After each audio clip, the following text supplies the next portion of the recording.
नमस्कार नमस्कार नमस्कार नमस्कार।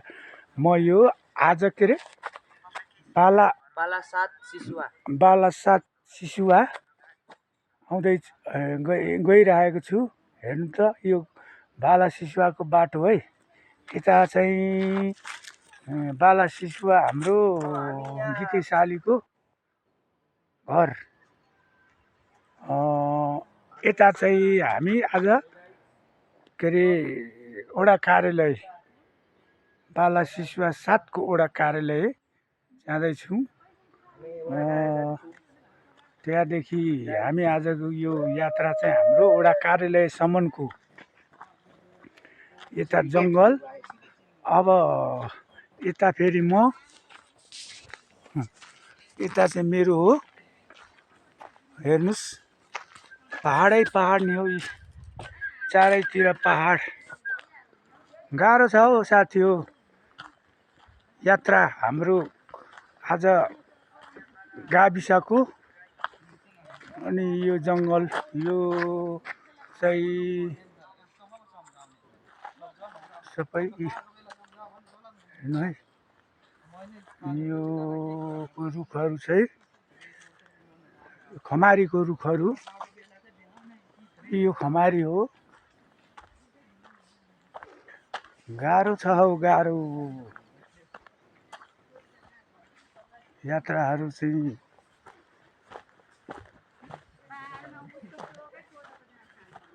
मेरो यात्रा चाहिँ आज गाविससम्मको।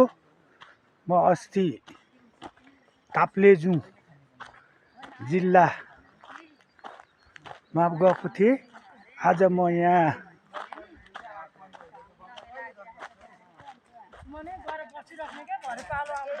मान्छे नै हुँदैन वडामा।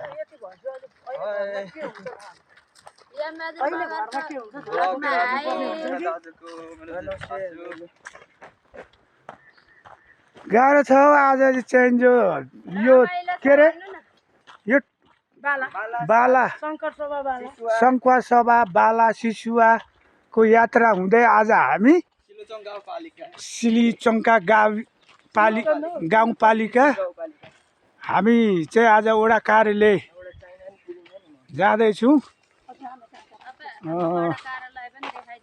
आज म वडा कार्यालयको यात्रामा छु। के गर्नु हौ साथी हो गाह्रो छ यी पहाडको डाँडा चढ्नु। म के अरे तराईमै जन्म्यौँ तराईमा हुर्क्यौँ।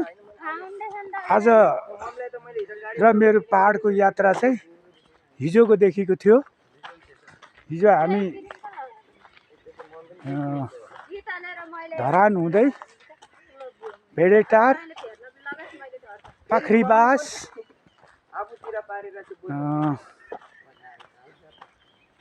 सङ्खुवास वहाँ भोजपुर बजार चाहिँ पुगिएन तर तलैबाट झरियो अरुणको तिरैतिर। आजको के गर्नु हौ यो बर पनि रहेछ। बरको यात्राहरू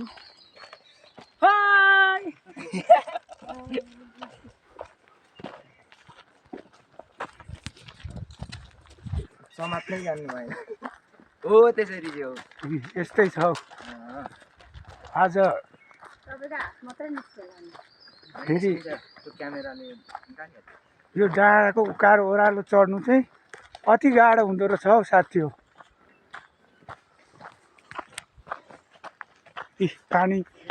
पानी छैन भन्दै थिए।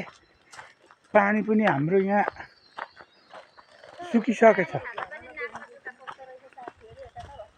धारामा होइन यो बाँसको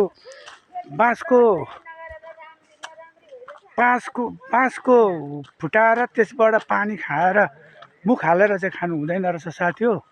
त्यो जुका पर्दो रहेछ। जुकाबाट त्यहाँ सानो आएर मुखभित्र पसेर त्यो नाकबाट पछाडि खाएर निस्किँदो रहेछ। अब यी रुखहरू हेर्नु न कत्रो कत्रो छ।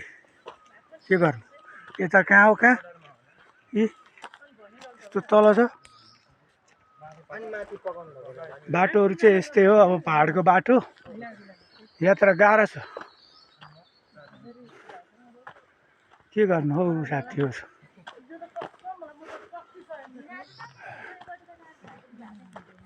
किनभने यात्राहरू पनि गाह्रो हुँदो रहेछ। कोही ठाउँ राम्रो, कोही ठाउँ नराम्रो। यहाँ चाहिँ एकदम ठिकै छ।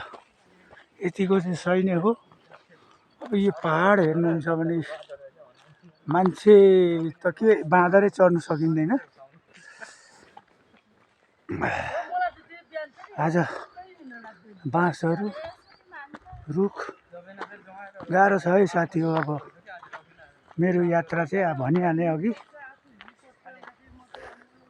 त्यहाँसम्म पुगेर भोलि शनिबारको दिन हाम्रो बसाइ पर्सिको यात्रा हाम्रो सिधै उर्लाबारी भाउन्ने धरान हुँदै भाउन्ने जाने यात्रा छ। गाह्रो छ हो बाटो त यहाँ त मधेसको जस्तै रहेछ। साह्रो छ यात्राहरू हिँड्दा हिँड्दा हिँड्दा हरियाण खाजासाजा केही पाइँदैन रहेछ। अयो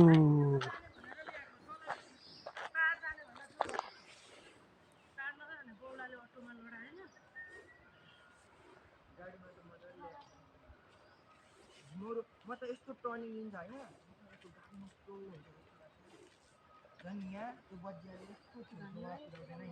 यो यतापट्टिको छेउको त्यो रुमाल टाउकोमा लगाउने चाहिँ मेरो बुढी, त्यहाँदेखि यतापट्टि पछाडि हात लगाउने मेरो कान्छी साली, त्यहाँदेखि कान्छी सालीको बसस्थान चाहिँ होइन साडु भाइको चाहिँ घरको गाउँ। अनि होइन भाइ भनेको अर्कै हो, साडु भाइ भनेको अर्कै हो नि त। भाइ भनेको आफ्नो पर्यो, साडु भाइ भनेको सालीको पर्यो क्या। कुरो चाहिँ त्यसरी पर्यो होइन। अब यो गाउँ चाहिँ अब चाहिने कुरोले यो डाँडा र पहाड पखेटा पानी नआएर चाहिँ बिजोग रहेछ। यो ठाउँमा मकै छर्ने यो मकैहरू छरेको हेर्नु न, मकैहरू। तर पानी नै नआएपछि के गर्ने, गाह्रो छ। हेर्नु न हौ डाँडाहरू त के गर्नु हौ जिन्दगी, पहाडको जिन्दगी। यो चाहिँ हाम्रो बरपिपल चोक भएछ। बरपिपल त छैन र पनि चोक सक्यो त।